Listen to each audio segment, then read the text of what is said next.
والصلاة والسلام على أشرف الأنبياء وسيد المرسلين الذي كان نبيا وآدم بين الماء والطين وعلى آله الطيبين وأصحابه الراشدين. أما بعد فأعوذ بالله من الشيطان الرجيم.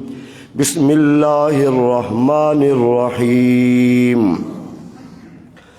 وعد الله الذين آمنوا منكم وعملوا الصالحات ليستخلفنهم في الأرض.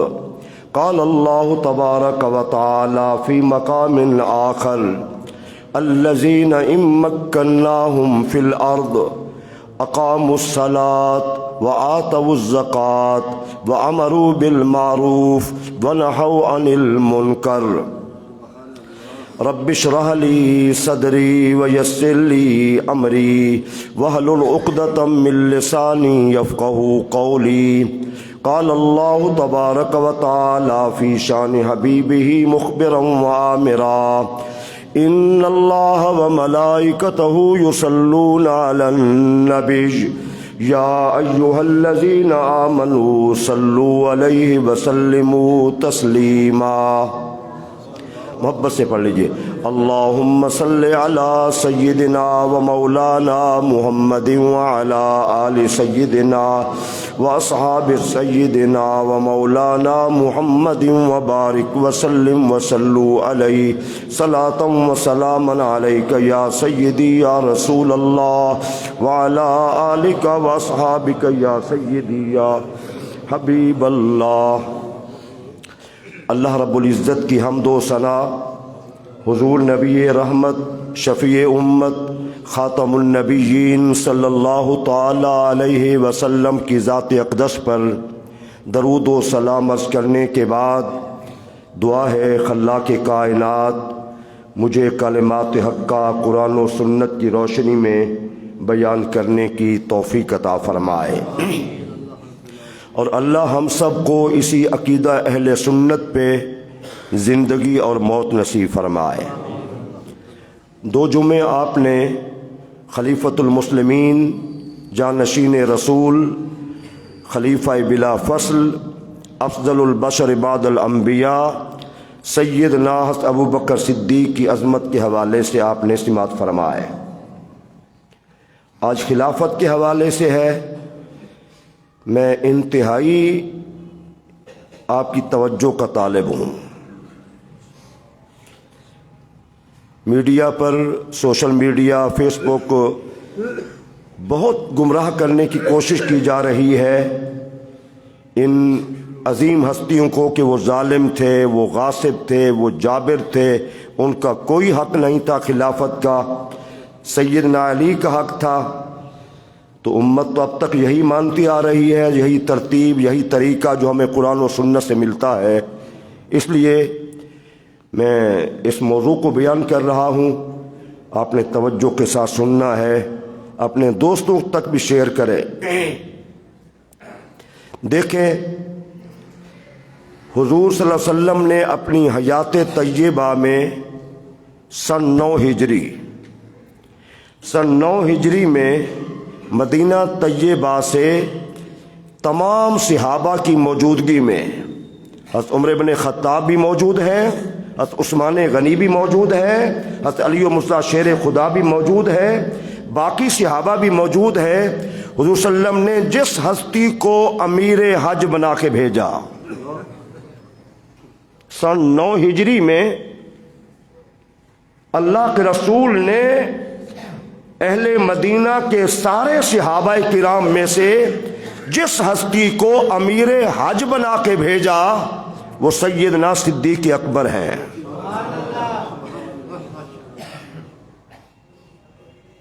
ٹھیک ہے نا؟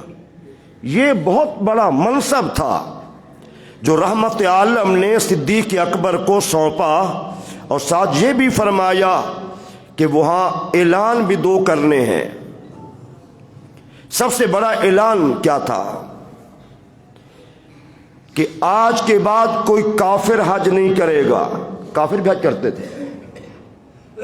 اور دوسرا اعلان یہ تھا کہ ننگے بدن کوئی مرد عورت آج کے بعد طواف نہیں کرے گا.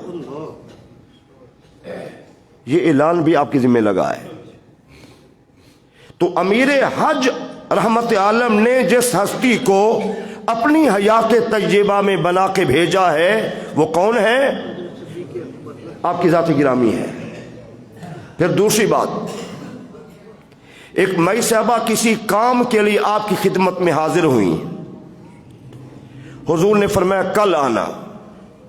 اس نے عرض کی حضور اگر میں آؤں اور آپ کو نہ پاؤں، اشارہ اس طرف تھا کہ ہو سکتا ہے آپ مجھے نہ ملیں یا آپ کی زندگی کا ختم ہو جائے معاملہ. تو حضور نے فرمایا ابو بکر کے پاس آنا. عرض کی حضور اگر ابو بکر نہ ہوں پھر؟ فرمایا عمر کے پاس آنا.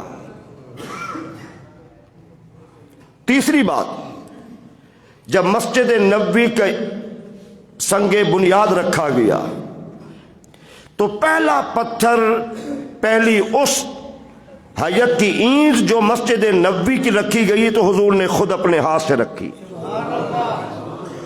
پھر فرمایا اين ابو بکر؟ ابو بکر کہاں ہے؟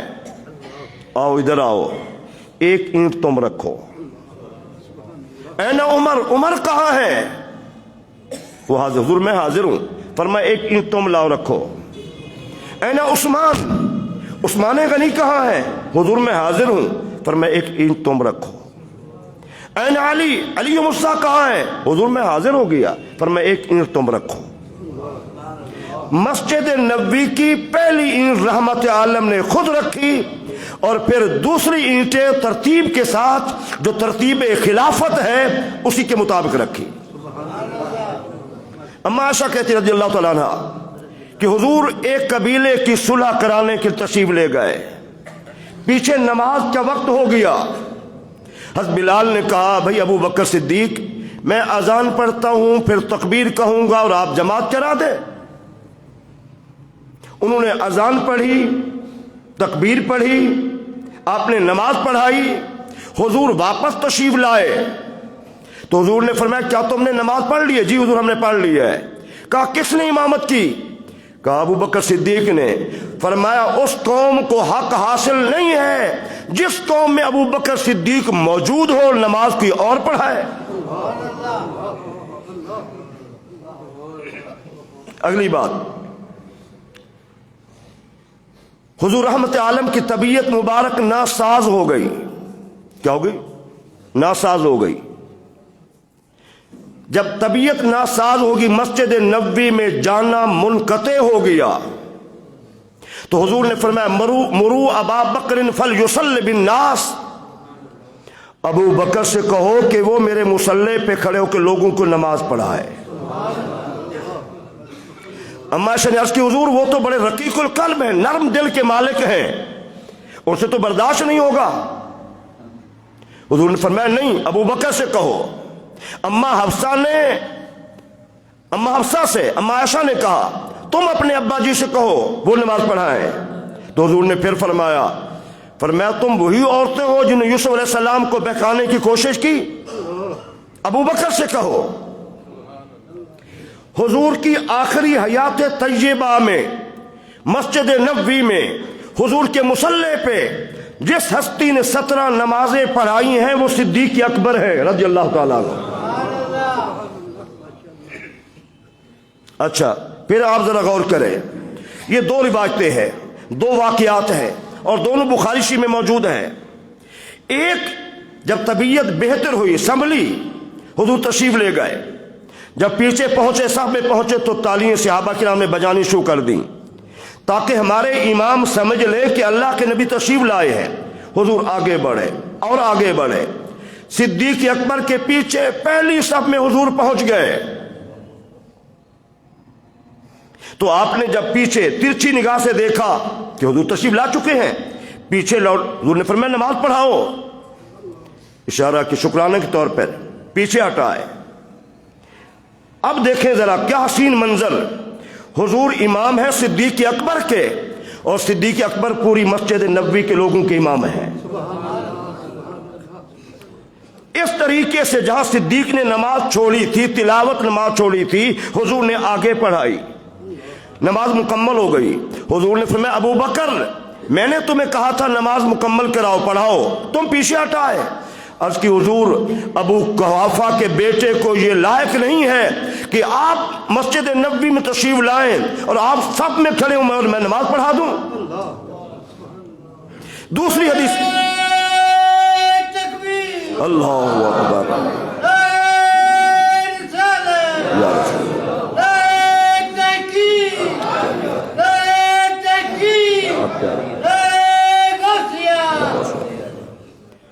دوسری بات، حضور نے کھڑکی سے پردہ ہٹایا، صحابہ کرام کی جانب جب چہرہ نبوت کی روشنائی اور نور پہنچا تو صحابہ کرام کے چہرے بدل گئے، اور صحابہ کہتے میں یوں محسوس ہوا کأنہ مصحف، حضور کا چہرہ جیسے قرآن ہو، جیسے قرآن ہو۔ اللہ اکبر کبیرہ۔ حضور نے فرمایا اتموا صلاتکم وارخوا الستر، اپنی نمازیں مکمل کرو، اور پردہ نیچے کر دیا۔ حضور نے آخری حیات طیبہ میں جبکہ حضرت عمر بن خطاب بھی موجود ہے، حضرت عثمان غنی بھی موجود ہے، حضرت علی مرتضیٰ بھی موجود ہے، کسی کو اپنے مصلی پہ نماز پڑھانے کا حکم نہیں دیا۔ سمجھ آ رہی ہے؟ پھر دیکھیں حضور کا وصال مبارک ہوا، ہاں اپنی حیات طیبہ میں توجہ کرنا، حضور نے 10 ہجری میں حج فرمایا، حج کرنے کے بعد وہ تشریف لائے، آپ نے خطبہ دیا مسجد نبوی میں، مسجد نبوی صحابہ سے بھری پڑی تھی، اور حضور فرما رہے ہیں اللہ نے اپنے ایک بندے کو اختیار دیا ہے، وہ دنیا میں رہے یا آخرت کو پسند کرے، تو اس بندے نے آخرت کو پسند کر لیا ہے۔ سارے صحابہ موجود، خاموش، سیدنا صدیق اکبر رونے لگ گئے۔ کچھ نے کہا دیکھو بوڑھے صحابی کو یہ رو رہا ہے، اللہ کے نبی نے فرمایا کسی بندے کو اللہ نے اختیار دیا ہے۔ سیدنا علی مرتضیٰ بھی نہیں سمجھ سکے، کوئی اور صحابی نہیں سمجھ سکا، اس نقطے کو، اس راز کو صدیق اکبر نے سمجھ لیا۔ کہا اللہ ذوالجلال اپنی مخلوق میں سے سوائے نبی کو کسی کو اختیار نہیں دیتا، سوائے نبی کسی کو اختیار نہیں دیتا، یہ اختیار تو حضور کی ذات کے لیے ہے۔ تو حضور فرما رہے ہیں اللہ نے اختیار دیا ہے، تو پتہ چلا اب نبی کی جانے کی باری آ گئی ہے۔ بعد میں باقی صحابہ سمجھے، پہلے اس راز کو سمجھنے والے کون تھے؟ صدیق اکبر تھے رضی اللہ تعالیٰ عنہ۔ پھر اس کے بعد صحابہ کرام نے آپ کی بیعت کی، آپ نے خطبہ دیا، نماز پڑھائی۔ سیدنا علی مرتضیٰ کچھ وقت آپ نے نمازیں نہیں پڑھی، مسجد نبوی میں آنا موقوف کر دیا، پھر آپ ایک دن تشریف لائے اور آ کر آپ نے بیعت کی باقاعدہ، پھر نمازیں پڑھنی شروع کر دیں۔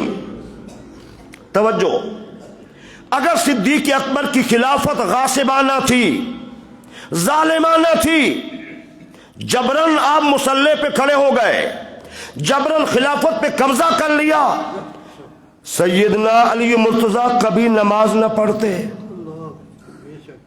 کبھی نماز نہ پڑھتے۔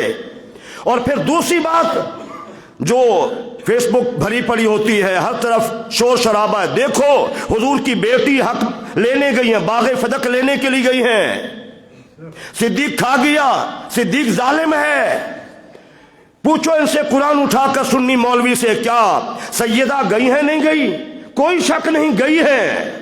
کیا ہے؟ علماء کا کوئی اختلاف نہیں ہے، اہل سنت کا کوئی اختلاف نہیں ہے، آپ گئی ہیں، آپ نے کہا میرا حق ہے، آپ نے ارشاد فرمایا بیٹی فاطمہ بات یہ ہے اللہ کے نبی نے ہمیں فرمایا کہ ہم درہم و دینار اپنی جائیداد وراثت میں چھوڑ کے نہیں جاتے، تو اب زندگی میں آپ نے لے لیا ہوتا تو ٹھیک تھا، اب حضور کی جائیداد تقسیم نہیں ہوگی، جائیداد تقسیم نہیں ہوگی۔ یہ بات بڑا اختلاف، دیکھو جی صدیق حق کھا گیا۔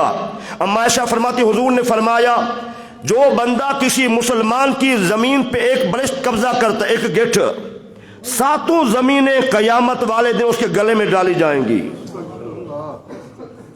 کیا سیدنا علی مرتضیٰ کو اس کا علم نہیں تھا؟ علم تھا، وہ جانتے تھے، اور انہوں نے سمجھ لیا تھا صدیق اکبر نے جو کہا ہے وہ صحیح کہا ہے، جو اللہ کے نبی کا ارشاد تھا وہ صحیح تھا۔ اب دیکھیں ذرا، ہر موقع پر دشمن کے مقابلے میں، یہود و نصارہ کے مقابلے میں، کفار و مشرکین کے مقابلے میں صدیق اکبر کی تلوار نیام سے باہر آئی ہے، تو آپ شیر خدا بھی ہیں۔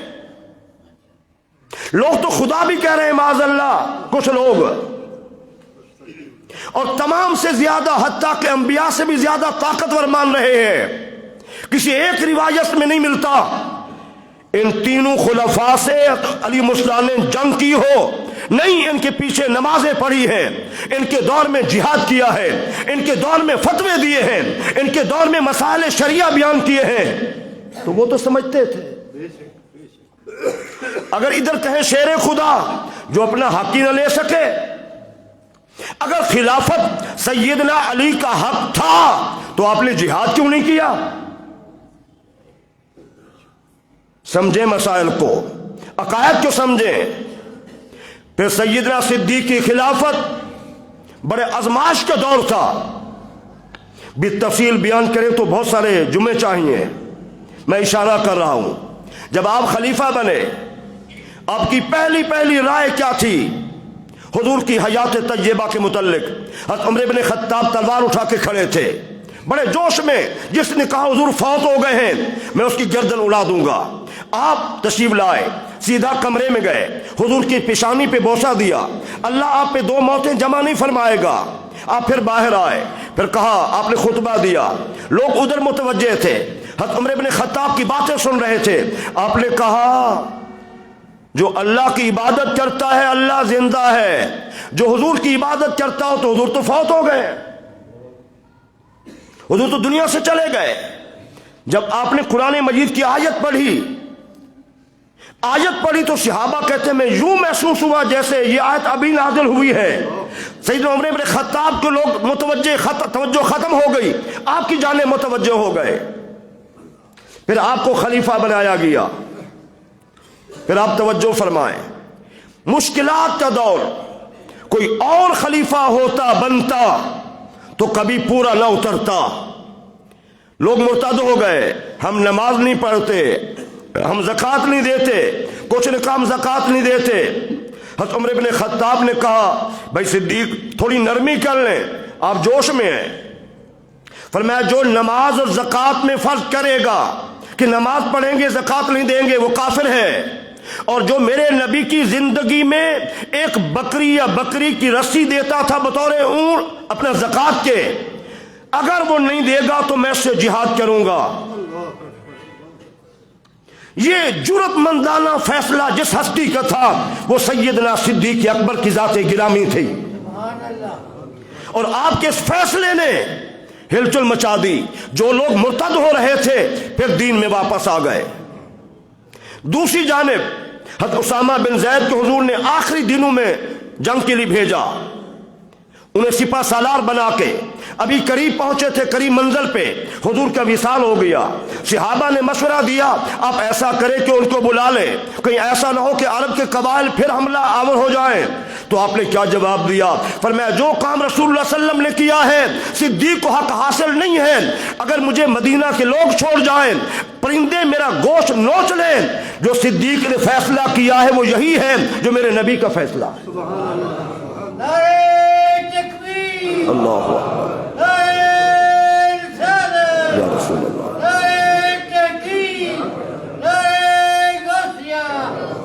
میرے عزیزان گرامی، پھر آگے دیکھیں، جب آپ کے یہ فیصلے، بڑے فیصلے، حضور کے وصال کے بعد بھی ایک فیصلہ آپ کا بڑا تھا، لوگوں نے کہا حضور کو جنت البقیع میں لے جاتے ہیں، وہاں تدفین کریں گے، کچھ نے کہا مکہ مکرمہ جنت المالا میں لے جاتے ہیں۔ میرے بھائیو ذرا غور کرنا، صدیق اکبر اٹھے، کہا میں نے حضور سے سنا ہے، حضور نے فرمایا جو جگہ زمین کی اللہ کو زیادہ پسند ہوتی ہے نبی کا وصال وہی ہوتا ہے۔ تو جگہ یوں پسند تھی وصال مبارک کے لیے، حضور کی قبر انور بھی یہی بناتے ہیں۔ حضور کے سارے صحابہ کرام میں سے یہ رائے صدیق اکبر کی تھی اور اسی پہ عمل کیا گیا۔ پھر دوسری جانب دیکھیں، میں انتہائی اختصار سے بیان کر رہا ہوں، مسلمہ کذاب حضور کی ختم نبوت کے حوالے سے وہ منکر، تو صحابہ کرام کو بھیج دیا۔ محافظ ختم نبوت ہے صدیق اکبر کی ذات گرامی۔ سینکڑوں صحابہ کرام شہید ہو گئے، جن میں 700 سے زائد صحابہ کرام جو عالم دین بھی تھے اور حافظ قرآن بھی تھے۔ حضرت عمر بن خطاب حاضر ہوئے، بھائی صدیق آپ قرآن جمع کریں، اگر صحابہ اس طرح فوت ہوتے رہے تو قرآن ہمیں نہیں ملے گا۔ آپ نے کہا جو کام رسول اللہ صلی اللہ علیہ وسلم نے نہیں کیا تو ابو بکر کیسے کر سکتا ہے؟ کہا نہیں آپ کریں۔ حضرت زید کو بلایا جو کاتب وحی تھے، حضرت عثمان غنی، پھر قرآن کو جمع کیا گیا۔ آپ فرماتے ہیں اللہ نے میرا سینہ کھول دیا، پھر قرآن جمع ہو گیا۔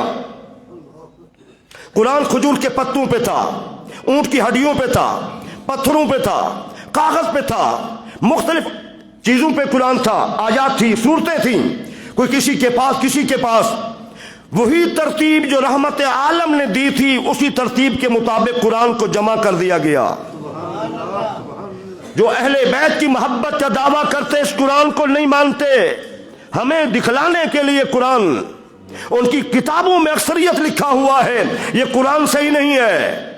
امام مہدی قرآن لے کے آئیں گے اور کہا یہ تو صدیق اکبر نے اس میں ملاوٹ کی ہے۔ قرآن کے 40 پارے تھے، 10 پارے صدیق کی بکری کھا گئی۔ سوچیں ذرا، غور کریں۔ قرآن مجید کی ایک آیت جو ایک مسلمان کے لیے بڑی دلیل ہے، قرآن میں اللہ نے فرمایا اِنَّا نَحْنُ نَزَّلْنَا الذِّكْرَ وَإِنَّا لَهُ لَحَافِظُونَ، قرآن کے اتارنے والے بھی ہم ہیں اور قیامت تک کے لیے محافظ بھی ہم ہیں۔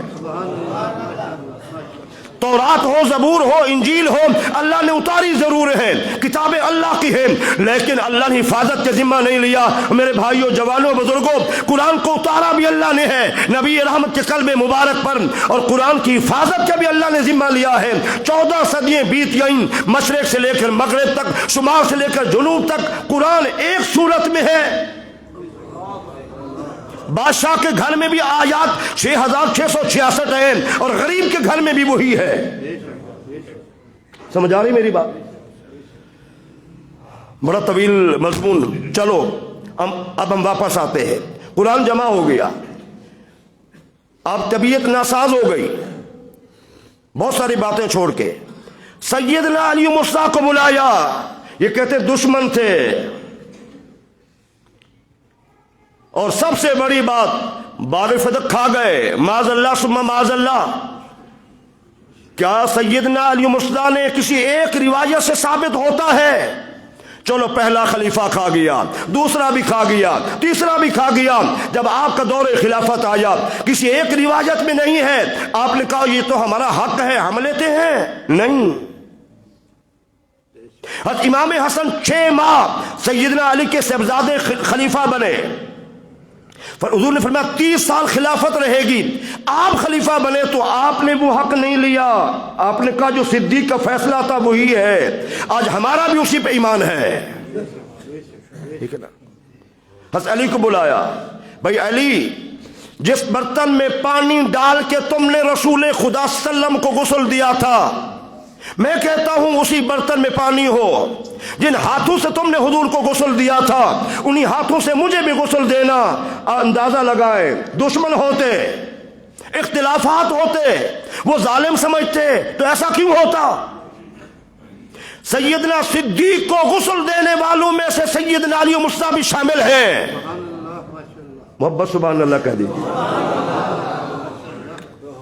پھر آپ نے وصیت بھی کی، بھائی علی جب مجھے غسل دے چکو، کفن میرا ہو جائے تو پھر حضور کے دروازے پہ حاضر ہونا اور کہنا مجھے لے کے، حضور یہ آپ کا غلام ابوبکر صدیق اجازت مانگتا ہے، اگر اجازت ملے تو مجھے دفن کر دینا ورنہ مجھے جنت البقیع میں دفن کرنا۔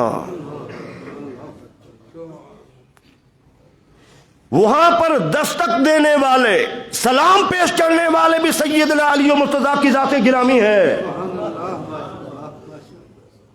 آپ کی ذات گرامی ہے۔ لے گئے، سلام پیش کیا، اجازت طلب کی، دروازہ بند تھا۔ سنی، دیوبندی، وہابی سب نے لکھا ہے، کچھ شیعہ حضرات نے بھی لکھا ہے، دروازہ بند تھا۔ جب سلام دینے کے بعد اجازت طلب کی، حضور آپ کا غلام ابوبکر اجازت مانگتا ہے، دروازہ خود بخود کھل گیا۔ ادخل الحبیب الی الحبیب، دوست کو دوست سے ملا دو۔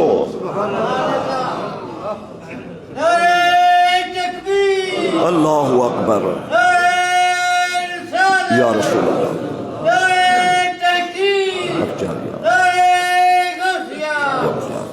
میرے عزیزان گرامی، آپ دیکھیے ذرا، ان کے تو تعلقات یہ تھے، وہ تو غسل دینے والوں میں شامل ہیں، اجازت طلب کرنے والے آپ کی ذات تھی۔ پھر آپ کی تدفین ہو گئی، روئے زمین پہ بہترین جگہ جو پوری کائنات میں ہے وہاں تدفین ہو گئی۔ کیا عظمت، کیا مقام و مرتبہ۔ میں اپنا دوسرا موضوع، آج 4 فروری ہے، کل 5 ہے، کشمیر ڈے مناتے ہیں ہم، یکجہتی کشمیر کے حوالے سے۔ اب تو یہ آواز بھی دم توڑنے لگی، اوپر سے نیچے تک ہم زیادہ بحث ہو گئے، جبکہ ہمارا مدد کرنا فرض تھا کشمیری بھائیوں کا۔ وہ اتنا ظلم میں پستے رہے۔ مودی خبیث نے نئی قانون سازی کی، جو پہلے اقوام متحدہ میں یہ تھا، قانون بنا تھا کہ جو اپنی رائے کا اظہار کریں گے اسی کے مطابق فیصلہ ہوگا۔ یہ انڈیا کے ساتھ رہنا چاہتے ہیں یا پاکستان کے ساتھ؟ اور یہ اقوام متحدہ کا ادارہ جس کو امت دیکھتی ہے، یہودیوں کی لونڈی والا کردار ادا کر رہا ہے۔ مسلمانوں پہ جہاں بھی ظلم ہوئے، وہ فلسطین ہو، وہ کشمیر ہو، وہ برما ہو، وہ بیسونیا ہو، وہ چچینیا ہو، وہ شام ہو، وہ مصر ہو، وہ کہیں بھی ہو، ان کو مسلمانوں پہ ظلم یہود و نصارہ ہنود کے نظر نہیں آتے۔ کوئی ایک فیصلہ کیا ہو، ہاں کسی یہودی عیسائی پر اگر چھوٹا سا روڑا بھی پھینک دیا جائے تو پوری دنیا میں شور شرابہ ہو جاتا ہے۔ مسلمان دہشت گرد ہیں، مسلمان ظالم ہیں، مسلمان انسان نہیں ہیں، معاذ اللہ ثم معاذ اللہ۔ کسی حقوق انسانیت کی تنظیم جو یہود و نصارہ کی ہے، کوئی آواز نہیں اٹھائی، حتیٰ کہ انہوں نے آئین سازی کر لی، ہمارے حکمران، ہمارے جرنیل خاموش ہو گئے۔ کتنا بڑا المیہ ہے، کس قدر بڑا المیہ ہے۔ پہلے آئین سازی یہ تھی، کشمیر مسلمانوں کا علاقہ ہے، یہاں کوئی ہندو سکھ زمین نہیں خرید کر سکتا۔ اب آئین بنایا گیا، ہندو زمین خرید کریں، سکھ زمین خرید کریں، اس کو صوبہ یہ بنا لیا۔ ہم خاموش ہیں، ہم خاموش ہیں۔ بس اب ریلیے اے پی سی بلا لی اور سیمینار کر لیا؟ نہیں۔ کل بھی جماعت اسلامی کے ہاں اجلاس تھا، ساری سیاسی مذہبی جماعتیں تھیں، میں بھی حاضر تھا۔ تو میں نے کہا صرف دیکھیں، اللہ مدد کرتا ہے مسلمانوں کی، کرتا ہے۔ میں نے کہا حضور جب مدینہ منورہ میں تھے مدد نہیں آئی، مکہ مکرمہ میں تھے مدد نہیں آئی۔ مدد کب آئی ہے؟ جب 313,000 کے مقابلے میں کھڑے ہو گئے، مدد آ گئی۔ جب ہم نکلیں گے، حضور نے فرمایا میری قوم جب تک جہاد کرتی رہے گی اللہ عزتیں دے گا، غلبہ دے گا۔ جب جہاد سے منہ موڑ لیں گے اللہ انہیں رسوا کر دے گا۔ ہم نے جہاد سے منہ موڑ لیا ہے۔ اس وقت پوری دنیا کا آپ جائزہ لیں، مشرق سے مغرب، شمال سے جنوب، آپ جدھر دیکھیں رسوائی مسلمان کا مقدر بن چکی ہے۔ بس ریلی کر لو، سیمینار کر لو، اے پی سی بلا لو، نہیں۔ نبی رحمت اتنا سفر کر کے 313 کے قریب، کچھ نہیں ہے، کیا سواریاں ہیں، کیا گھوڑے ہیں، کیا اونٹ ہیں، کتنا تلواریں ہیں، کچھ بھی نہیں ہے کفار کے مقابلے میں۔ جب میدان میں آ گئے ہیں پھر اللہ کی مدد بھی آ گئی ہے۔ اللہ کی مدد تب آتی ہے جب مسلمان دشمن کے مقابلے کھڑا ہو جاتا ہے۔ ہم کب کھڑے ہیں؟ آج بھی ہم کھڑے ہو جائیں، آج بھی کھڑے ہو جائیں۔ رب کعبہ قسم ہے، مسلمان کی آواز میں بھی بڑی طاقت ہے۔ اللہ ہم سب کو سمجھنے کی توفیق عطا فرمائے۔ ضرور دعائیں بھی کریں اور کوشش بھی کریں، اللہ حکومت کو بھی، ہمارے جرنیلوں کو بھی اللہ توفیق دے، وہ بھی سمجھے۔ اللہ امت مسلمہ کی خیر فرمائے اور کشمیر کو آزادی نصیب فرمائے، آمین ثم آمین۔